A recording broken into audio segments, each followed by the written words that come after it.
the stranger who looked like me.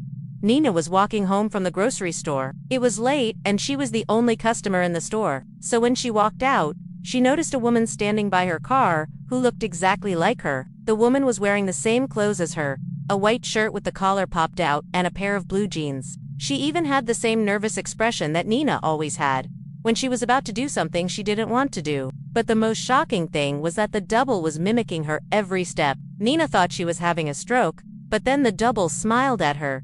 And when she did, Nina felt a chill down her spine, because the smile didn't reach the double's eyes. It was a smile without warmth or cheer. On the other side of the line was a voice that sounded exactly like hers. The doppelganger looked at her, her eyes dark and empty. "We need to talk," she said, her voice a perfect copy of Nina's. "About what?" Nina asked, backing away. "About how we're going to take over this world," the double replied, a cruel smile spreading across her face. "You don't understand," Nina said, shaking her head. "I'm not crazy, you are." The double lunged at her, and Nina screamed. "I made it in," the voice said. Nina turned to the mirror, but it was empty. Then she heard footsteps near her front door. They were slow and heavy, like someone was dragging themselves closer to her room. And then the double started to cross the road toward her. People around them acted like it was normal, like they didn't just see a woman make a 180-degree turn and start walking toward an exact copy of herself.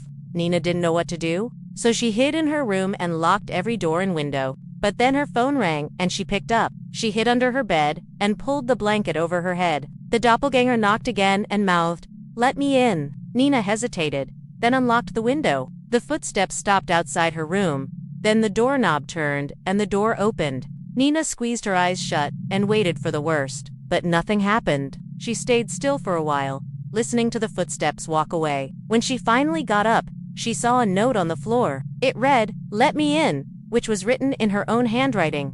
But how could that be? She was alone in the house. Her parents were on a business trip and her phone was on silent. No one else knew where she lived. Suddenly, she heard a knock on the window. It was the same double who looked exactly like her, except now, she was drenched in the rain. As the doppelganger climbed in, Nina asked, "Who are you?" Now watch another scary story or click this other video instead.